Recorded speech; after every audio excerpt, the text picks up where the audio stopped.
নমস্কার, আমি তরুণ ঘোষ। অবশেষে মার্কিন যুক্তরাষ্ট্র এবং ভারতের মধ্যে ফ্রি ট্রেড এগ্রিমেন্ট হতে চলেছে, তার সম্ভাবনা দেখা দিয়েছে।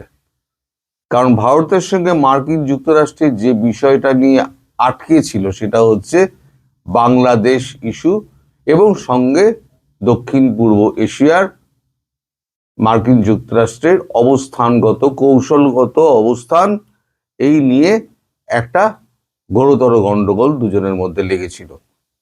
এই একটাই কারণে এফটিএ আটকে ছিল, সব দেশের সঙ্গে হয়ে গিয়েছে।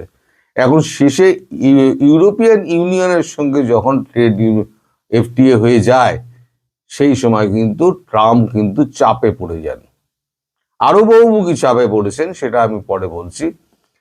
এবার সার্জিও গোরের কাছে একটা খবর এসছে। সার্জিও গোর ট্রাম্পের একটা বার্তা নিয়ে কাল রাত্রিবেলা আমাদের বিদেশমন্ত্রী ডক্টর জয়শঙ্করের সঙ্গে দেখা করে তার সঙ্গে এই ব্যাপারে বিস্তারিত আলোচনা করেন যে মার্কিন যুক্তরাষ্ট্র কি বলছে এবং ভারত কি চায়, তার পরিপ্রেক্ষিতে মার্কিন যুক্তরাষ্ট্রের বক্তব্য। তা আমাদের এখানে ইন্ডিয়া টুডেতে বেরিয়েছে, ওয়াশিংটন সফরের আগে জয়শঙ্কর মার্কিন রাষ্ট্রদূত সার্জিও গোরের সাথে দেখা করলেন। লেখা হচ্ছে, বৈঠকটি এমন এক সময় অনুষ্ঠিত হচ্ছে যখন নয়াদিল্লি এবং ওয়াশিংটন কৌশলগত, অর্থনৈতিক এবং প্রযুক্তি ক্ষেত্রে সম্পর্ক জোরদার করছে। বাণিজ্য নিয়ে উত্তেজনার পর গুরুত্বপূর্ণ খনিজগুলো সহযোগিতার একটি গুরুত্বপূর্ণ ক্ষেত্র হিসেবে আবির্ভূত হচ্ছে। আমি পুরোটা আপনাদের ব্যাখ্যা করে বলে দিচ্ছি। পররাষ্ট্র মন্ত্রী এস জয়শঙ্কর বৃহস্পতিবার নয়াদিল্লিতে ভারতে নিযুক্ত মার্কিন রাষ্ট্রদূত সার্জিও গোরের সঙ্গে দেখা করেছেন। প্রতিরক্ষা, বাণিজ্য, গুরুত্বপূর্ণ খনিজ সম্পদের উপরে বিস্তৃত আলোচনা করেছেন, কারণ উভয় পক্ষই আগামী সপ্তাহে জয়শঙ্করের মার্কিন যুক্তরাষ্ট্র সফরের আগে ভারত মার্কিন অংশীদারিত্বের গতি বাড়ানোর লক্ষ্যে কাজ করছে। এই গতিটা বাড়বে কি করে সেটাই আমি বলছি। বৈঠকটি এমন এক সময় অনুষ্ঠিত হচ্ছে যখন নয়াদিল্লি ওয়াশিংটন কৌশলগত, অর্থনৈতিক এবং প্রযুক্তিগত ক্ষেত্রে জোরদার করছে বাণিজ্য নিয়ে উত্তেজনার পর গুরুত্বপূর্ণ খনিজগুলি সহযোগিতার একটি গুরুত্বপূর্ণ ক্ষেত্র হিসেবে। এই একই খবর করেছে CNBC 18। তারা লিখছে, Jaishankar discusses many dimension of India US ties with গোর অ্যাহেড অফ ওয়াশিংটন ভিজিট। এটা করেছে আপনার CNBC TV9। এখন এই বিষয়টা কি, এই যে বলা হচ্ছে যে কৌশলগত, অর্থনৈতিক এবং প্রযুক্তিগত ক্ষেত্রে জোরদার করছে বাণিজ্য নিয়ে উত্তেজনার পর গুরুত্বপূর্ণ খনিজগুলির সহযোগিতার একটি গুরুত্বপূর্ণ ক্ষেত্র হিসেবে আবির্ভূত হচ্ছে। বিষয়টা হচ্ছে, সেটা হচ্ছে সম্পূর্ণ ওই বাংলাদেশ। আমি যেটা বরাবর আপনাদের কাছে বলে আসছি যে বাংলাদেশ থেকে যতক্ষণ না মার্কিন যুক্তরাষ্ট্র পা তুলছে ততক্ষণ পর্যন্ত ভারত এই এফটিএ করবে না। এবং মার্কিন যুক্তরাষ্ট্র আটকে বসছিল। ট্রাম্পের একটা গুঁ ছিল যে যতক্ষণ না মোদি তাকে হ্যালো ট্রাম্প যতক্ষণ না বলছেন, হ্যালো মিস্টার ট্রাম্প বা হ্যালো মিস্টার প্রেসিডেন্ট ট্রাম্প, ততক্ষণ পর্যন্ত মানে ট্রাম্প খুশি হননি। উনি বলেছেন আমাকে খুশি করতে পারেননি। তা মোদিজি খুশি করার দিকে হাঁটেননি। মোদিজি নিজের জায়গায় বসছিলেন চুপ করে, যে কত লড়বি লড়, তোর দেশের মানুষ যদি না খেয়ে মরে তাহলে আমার কেউ যায় আসে না। এখন সেই জায়গায় এমন একটা মানে দেখুন, পাবলিক প্রেশার হচ্ছে এমন একটা জিনিস না, যেখানে আচ্ছা আচ্ছা মানুষকে, আচ্ছা আচ্ছা দেশের নেতাকে কিন্তু নতি স্বীকার করতে হয়। এখন আমেরিকার যে অর্থনৈতিক অবস্থা, যে এখন মূল্যবৃদ্ধি যেখানে গিয়ে পৌঁছেছে এবং খাদ্য সংকট যেভাবে দেখা দিয়েছে, তাতে কিন্তু আমেরিকার পক্ষে বেশি দিন টিকে থাকা মুশকিল। তার উপর ইউরোপিয়ান ইউনিয়ন যখন এফটিএ করে বেরিয়ে গেল, তখন কিন্তু আমেরিকার উপরে চাপটা আরো বাড়লো। ট্রাম্প আরো গাড্ডায় পড়লেন। একে তো ভেনেজুয়েলার ওই প্রেসিডেন্টের ওই তুলে নিয়ে এসে তারপরে উনি ইরানের ওপরে চাপ বাড়িয়েছেন। এখন ইরানের খবর তো আপনারা সবাই জানেন। আমি যদিও করিনি, পরে একদিন করবো কোন ইরানের খবর, কারণ ইরানের একটা মোটামুটি জায়গায় পৌঁছাক তখন খবরটা করব।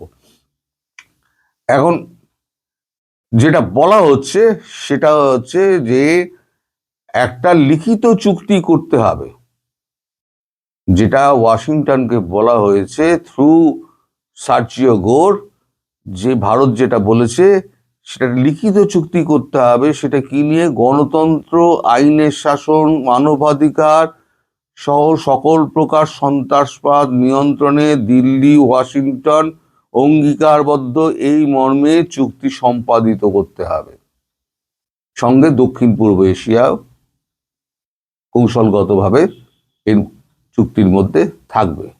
অর্থাৎ দক্ষিণ পূর্ব এশিয়া এবং বাংলাদেশ সহ সমস্ত ক্ষেত্রে মার্কিন যুক্তরাষ্ট্র এখনো আর নাক গলাবে না, এবং কি কি বিষয়ে সেটা হবে, সেটা গণতন্ত্র, আইনের শাসন, মানবাধিকার সন্ত্রাসবাদ নিয়ন্ত্রণে দিল্লি ওয়াশিংটন অঙ্গীকারবদ্ধ, এই মর্মে চুক্তিটা হবে। দুজনের ক্ষেত্রে একটা কমন ইন্টারেস্ট কাজ না করলে এই ট্রেড ডিল হওয়া সম্ভব নয়, আর ইন্দো প্যাসিফিক নীতিতে একসঙ্গে কাজ করা সম্ভব না। এই যে এগ্রিমেন্টটা হবে, এই এগ্রিমেন্টটা হবে 10 বছরের জন্য। এটা 2026-2036 পর্যন্ত এগ্রিমেন্টটা হবে। একটা জয়েন্ট টাস্কফোর্স একটা গঠন করা হয়েছিল, কবে হয়েছিল আমি জানি না, মনে নেই আর কি। এই জয়েন্ট টাস্কফোর্সকে সুপারিশ এবং সিদ্ধান্ত অনুযায়ী 2036 পর্যন্ত এটা বহাল রাখতে হবে। এই যে এগ্রিমেন্টটা হবে সেটা জয়েন্ট টাস্কফোর্সের যে সুপারিশ এবং সিদ্ধান্ত ছিল, সেই সিদ্ধান্তগুলো অনুসরণ করে এই এগ্রিমেন্টটা করতে হবে, যেটা 2036 পর্যন্ত বহাল থাকবে। এবং আরো চাপটা বাড়ছে এই কারণে যে ভারত তলায় তলায় 50 বিলিয়ন ইউএস ট্রেজারি বন্ড বিক্রি করে দিয়েছে।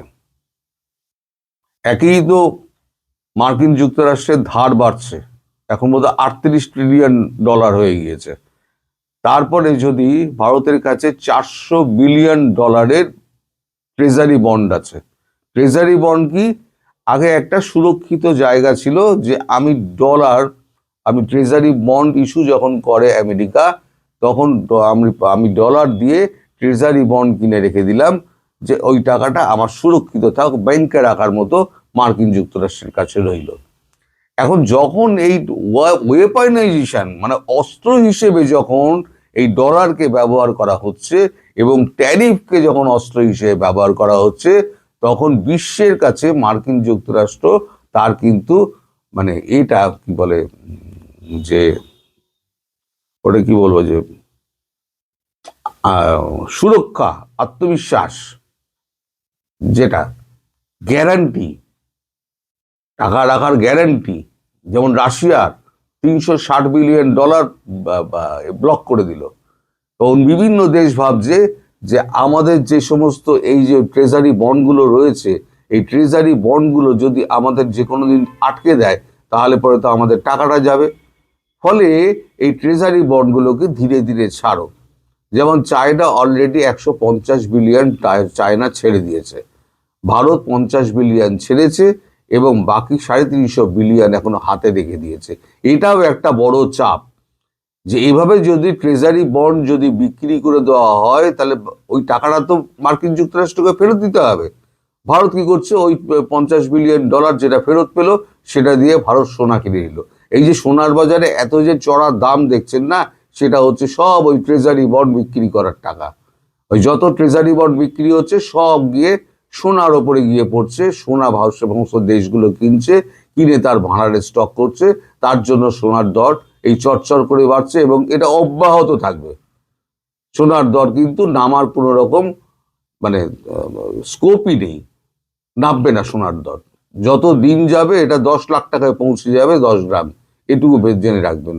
আর 2-4 বছর হয়তো অপেক্ষা করতে হবে। যত ট্রেজারি বন্ড জমা পড়বে, তত ইউএস ট্রেজারি বন্ড জমা পড়বে, তত দেখবেন সোনার দর তত বাড়তে আরম্ভ করে দিয়েছে। কারণ সোনাই একমাত্র নিরাপদ স্থল বলে সব দেশ মনে করছে, ইনভেস্ট সোনাতে করো।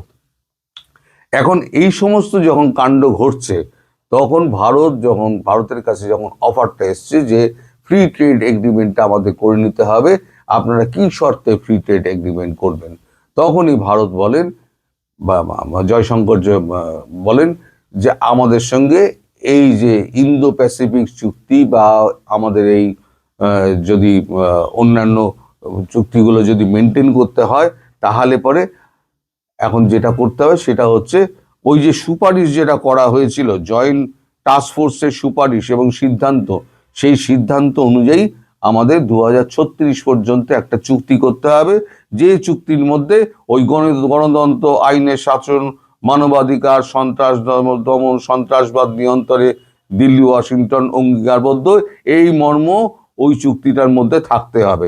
সেটা যদি হয় তাহলে পরে ভারতবর্ষ এফটিএ করতে রাজি আছে। সার্জিও গোর বলেন ঠিক আছে, আপনি তো ওয়াশিংটন যাচ্ছেন, আমিও আপনার সঙ্গে ওয়াশিংটন, আমি তো আপনার সঙ্গেই যাব, আমি আলাদা যাব যদিও, একসঙ্গে আমরা ওখানে মিলিত হব এবং প্রেসিডেন্টের সঙ্গে আমরা বসে এই ব্যাপারে আমরা ফাইনাল একটা ডিসিশন নিয়ে আমরা এই চুক্তি করে ফেলবো। তাহলে পরে কি এফটিএটা হবে? তখন জয়শঙ্করজি বলেছেন নিশ্চিতভাবে হবে। তাহলে পরে ভারত এবং মার্কিন যুক্তরাষ্ট্রের মধ্যে ফ্রি ট্রেড এগ্রিমেন্ট যেটা হওয়ার সেটা হবে, কিন্তু তার আগে যে গ্যারান্টি দিতে হবে সেটা হচ্ছে ইউনুসকে আগে ওখান থেকে উৎখাত করতে হবে। ইউনুস যতক্ষণ না উৎখাত হচ্ছে ততক্ষণ পর্যন্ত কিন্তু এই ফ্রি ট্রেড এগ্রিমেন্ট হবে না, পরিষ্কার জানিয়ে দেওয়া হয়েছে। এবং সার্জিও গোর বলেছে মার্কিন যুক্তরাষ্ট্রের পক্ষ থেকে সমস্ত রকম পদক্ষেপ নেওয়া হবে যাতে বাংলাদেশে ইউনুস সরকার এবং ইউনুস যাতে ক্ষমতায় না থাকতে পারে, বাকিটুকু আপনারা যেভাবে বলবেন সেভাবে ভাবে। আপাতত এই খবর যেটা পাওয়া যাচ্ছে তাতে বোঝা যাচ্ছে ইউনুস সরকারের দিন ঘনিয়ে আসছে, ইউনুস সরকার সহ ইউনুস জলাঞ্জলি যাবে। আপনারা সবাই ভালো থাকবেন, সুস্থ থাকবেন এবং সাবধানে থাকবেন। নমস্কার।